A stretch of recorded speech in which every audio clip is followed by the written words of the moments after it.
Are you ready? Don't go anywhere. Mr. Hush is about to take you on a spine-chilling journey with his captivating horror stories. Story 1. About 15 years ago, I was living in the high desert of Los Angeles County, attending college full-time and working 2 jobs. One of those jobs was as a night security guard at a church campus that also had a private school on the property. The campus was pretty big, with several buildings, playgrounds, and parking lots. It had 2 main entrances, one on the west side and another on the north side. My job was to patrol the area, making sure everything was safe and secure during the night. At night, we would close the gate on the north side and station a guard in a car nearby to prevent break-ins and guide any traffic to the main entrance. The north side of the property had a few old trailer buildings that the church had bought second-hand and converted into classrooms.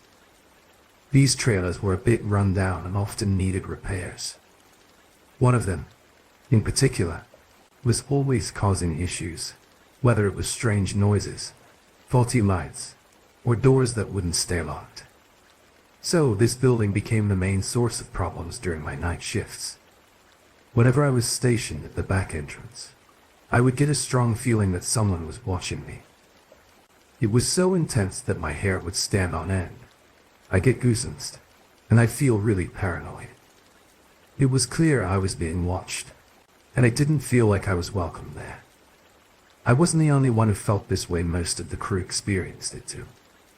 So eventually, we decided to investigate it more seriously. Whenever there was a new guy, we would assign him to the back entrance on his first night without telling him anything.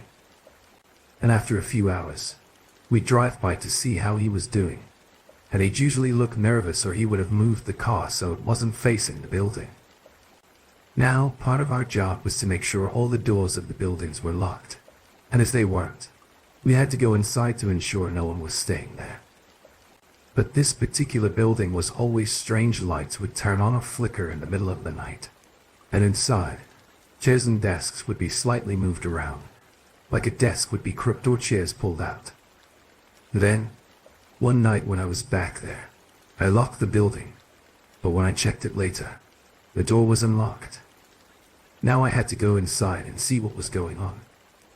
The place felt creepy, especially at night, and I couldn't shake the feeling that something wasn't right.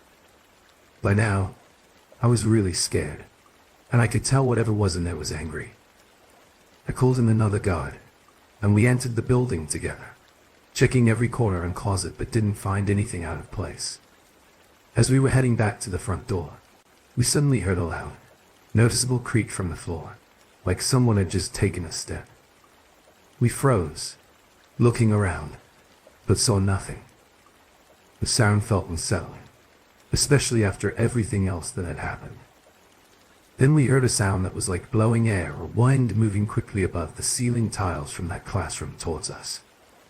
When it reached right above us, it suddenly stopped and went completely silent. It wasn't the AC system because the ducts weren't in that part of the ceiling, and the system was turned off. We ran out of there as fast as we could. I'm not saying it was a ghost or a spirit, but something was definitely in that building, and it felt really creepy. Story 2. When I was around 21, I used to live in a small 2-bedroom apartment with my 15-year-old sister and our mom. How we ended up there is a whole other story, but we had to make do with what we had. The apartment complex was in the same town where I grew up, so I was familiar with the area. The complex wasn't the nicest. The paint was peeling, and some of the neighbors were loud, but it wasn't the worst place either. Moreover, I felt safer knowing that we often saw security guards walking around the complex. The laundry rooms were only in a few buildings, and our building didn't have one, so I had to walk to a different building to do my laundry. I usually did my laundry late at night when it was quiet. Now it was a bit scary walking around in the dark, but seeing the security guards made me feel more at ease. I lived on the top floor, so every time I needed to do laundry, I had to carry my laundry basket down 5 flights of stairs. Then, I'd walk outside to the next building and go down to the basement level where the laundry room was. It wasn't easy, especially at night, but I got used to it. Then one day, I noticed a new security guard patrolling the area. He stood out because he was a big guy, probably around 6'3" and very muscular. If you need a better picture, he looked like a mixed version of Mr. Clean with a bald head and a tough look. He didn't really talk to the residents or say hello, which made him seem a bit scary and intimidating. But I guess that was good for the job. My friend lived in the same complex, in a building behind mine. There was a small playground and a tennis court between the front buildings like mine and the back buildings where she lived. One night around 10 p.m., my friend called me to say she went to do her laundry and saw the security guard hanging around the building she needed to go into. Now, the guards were only supposed to patrol outside and only go inside a building if they saw something suspicious. Also, they had keys to the main building doors but didn't have keys for the laundry rooms. Or at least that's what we were told. He followed her into the laundry room, and she yelled at him and threatened to call management if he didn't leave. She said he just stared at her and then left the building without saying anything. A few weeks later, I got home from work around 9:30 p.m. When I pulled into the parking lot, I noticed that the power was out the whole parking lot and all the buildings were completely dark with no lights at all. It was so dark that I couldn't see anything around me. To stay safe, I decided to back my car into a parking spot. This way I could keep a clear view of my building from inside the car, just in case anything seemed off. I was a bit unsure about getting out of the car as I had a few things with me, like bags of hair products I bought at work, some food I picked up, my water bottle, and my purse, and I knew it would take a few minutes to gather everything and lock up the car. There was a man in particular who looked very strung out and unpredictable, so I was worried about running into him when it was so dark. So I called my mom, hoping she could come down and open the door for me, but she didn't pick up. I didn't bother calling my sister because she never answers her phone. Anyway, I sat in the car, trying to figure out my next move. By then, my eyes had adjusted to the darkness, and I decided to stop being so scared and just go inside. As I was gathering my things, the power suddenly came back on, and I felt a huge sense of relief. But when I looked at the windows of my building, that relief quickly turned into fear and suspicion. I saw the same security guard who had followed my friend standing on our top floor landing and staring at our door. There were 3 other doors on my floor, but he was standing right in front of ours. He didn't move for a few seconds and just stared at our door with his head leaning forward, like he was trying to listen through it. He then slowly turned and walked downstairs. I tried calling my mom again, and she picked up this time. I quickly told her about the security guard and what I had seen. She then came down right away to get me and then called building management to report the situation. After that, I never saw the security guard again. I'm not sure if he quit, got fired, or was reassigned. It turns out that other residents had strange experiences with him too. From all the true crime stories I've seen, there are often cases involving apartment or hotel maintenance and security staff, so it's important to stay alert in a job like this. It lets people get very close to you in your home, which can be not good sometimes. While getting access to apartment keys isn't easy, it's not impossible. People with bad intentions might seek out jobs that give them the opportunity to get close to others, like maintenance or security roles. It's really unsettling to think that someone could use their position to invade your privacy or make you feel unsafe.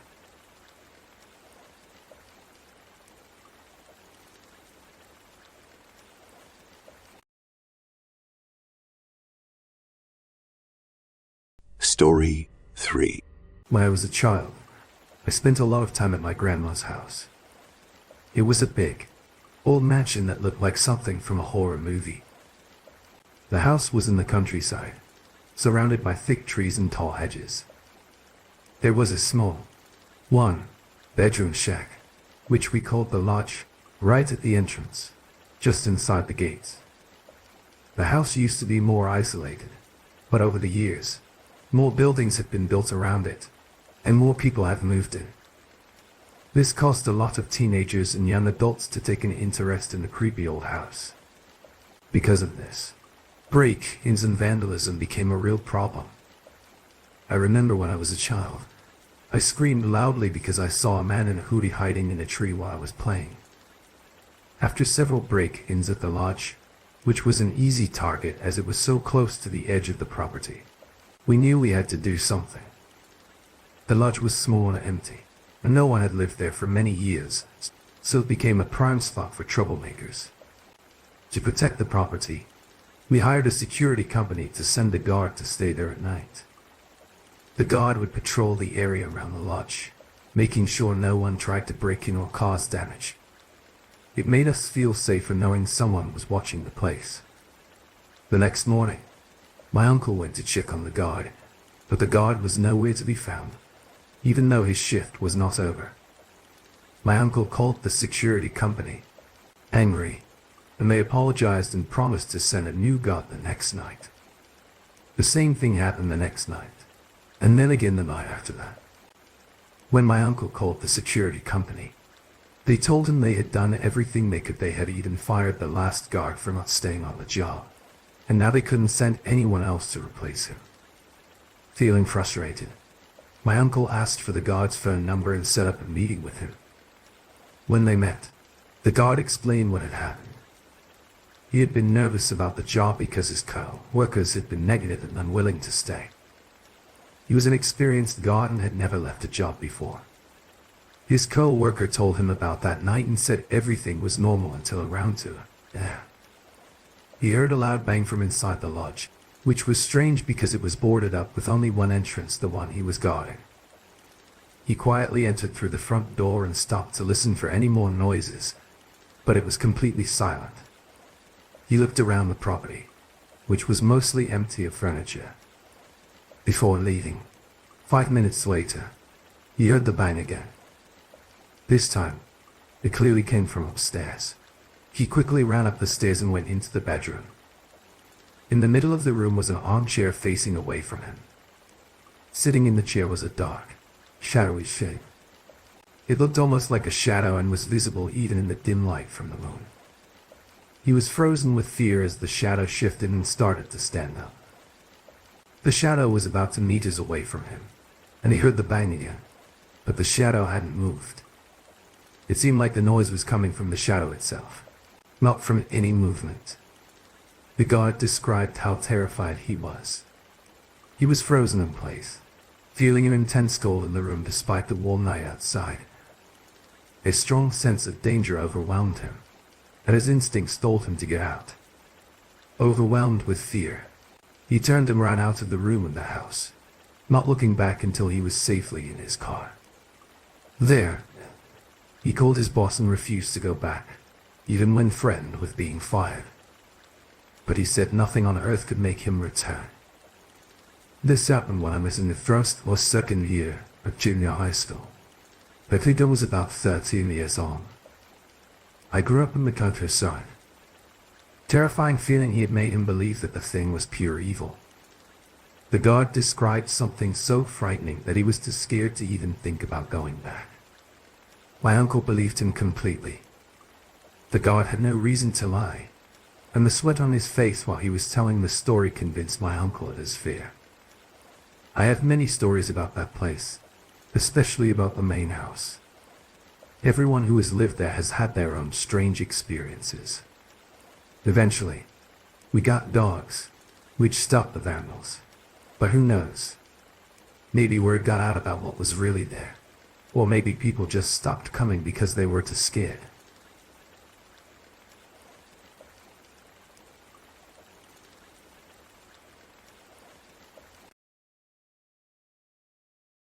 Story 4. I'm a 24-year-old woman who moved from Orlando to a family farm in the middle of nowhere. I never had any problems in Orlando, but after my divorce, I had to move in with my mom. It was just me and my 2 little boys. Even though the house was big, with 8 bedrooms and a mother-in-law suite. It was outdated and had peeling paint, old floors, and a few broken windows. When we moved in, we only had the rooms cleaned up, and we spent the next 9 months working on fixing up the rest of the house. It was a big job, with a lot of cleaning, painting, and repairing. The man who lived across the street, let's call him Henry, was very helpful from the start. He would come by almost every day while feeding his animals and offered to help with whatever I needed, like fixing things, moving furniture, or even watching the kids for a bit. And over those 9 months, I never felt like Henry had any bad intentions. The farmhouse was shaped like a U, and the room I chose had windows that looked out into the courtyard area, which was in the middle of the house. Now, when I first moved in, Henry put up a fence around that area so my boys could play safely. The farmhouse was in the middle of the farm, far from the road, so I never worried about anyone watching us, especially since my bedroom windows faced the fenced in courtyard area. I didn't put any curtains on my bedroom or bathroom windows because I felt safe with them facing the fenced in courtyard area. Then one day, my son was playing under the carport when Henry drove up in his truck. He was going to take a look at my car for me. Before Henry reached the carport, my oldest son said to me, "Hey, I saw him outside my window last night." Later that night, I talked to my son again to get more details, and he told me he had seen Henry standing outside his window. It made me start to wonder if Henry was really as friendly as I thought. I asked my son if he saw Henry through the kitchen window, since that window faces the horse pasture, and Henry often stops there to feed his horses every morning and evening. I thought maybe my son just saw him doing that, so I didn't worry too much about it. But looking back, other things had happened that seemed strange. I guess I wanted to believe Henry was the good person I thought he was, so I ignored a lot of things. One day, after school, I found my favorite candy in the fridge. My mom said she remembered me telling Henry that it was my favorite. Someone also sent me flowers every Friday for a few months. I thought they were from my ex-husband or maybe my boyfriend at the time, but neither of them would admit to sending them. My boyfriend jokes that it might be Henry. Then, a couple of weeks later, I was mowing the overgrown grass in the courtyard. As I got close to my window, I suddenly felt a deep sense of dread. I noticed that cinder blocks had been placed outside both my bedroom and bathroom windows. I can't explain how, but I knew at that moment that I had made a big mistake, and that everyone was right about Henry. I called my friend and neighbor, Josh, to come over and check out the cinder blocks. After inspecting them, he suggested setting up a deer camera. He then went to get the camera and set it up on a tree outside my window. Then, on the same day, when I came home around 6 p.m. and was getting the boys out of the car, I turned around and saw Henry standing behind me. He said, "Hey, didn't mean to scare you. I heard your mom was out of town." Knowing he already knew because they are friends on Facebook, I said yes. Then he told me to call him if I got scared or needed anything. I got the boys inside, and we all snuggled into bed. They fell asleep in my bed, and I realized I had missed Sunday's episode of Game of Thrones. It was a good one, so I went to my mom's bed to watch it. I was lying there, talking to my ex-husband about the boys in the show, when Josh called. Josh said there was a man outside my window. The deer camera took the first picture at around 9 p.m. Josh told me not to worry, he was already on his way up the driveway and told me to meet him outside of the house. I slowly walked back to my room, carefully picked up my boys, shut the door, and ran through the house as fast as I could. We waited in Josh's truck until the police arrived. The deer camera took photos at around 902, 922, and 930 p.m. Henry stood outside my window for that long, waiting for me to come back. The police went into the field behind the house where he had been parking, but he was already gone. Behind the house is a large produce field with a tractor road for access. I showed the police the photos, and they identified Henry. He was caught around that morning, and when they searched his phone, they found 9 months worth of pictures. The photos on his phone showed me mowing the lawn, playing with my kids, sleeping, and even bending over the hood of my car. He had been watching me the whole time. I couldn't sleep for weeks and was completely on edge. Henry only received 1 year of probation and a restraining order. He still lives across the street from where I was staying. It was uneasy knowing he was so close, so I decided to move. I stayed for about 3 more months to finish up some things and then moved to Fort Walton Beach for a fresh start.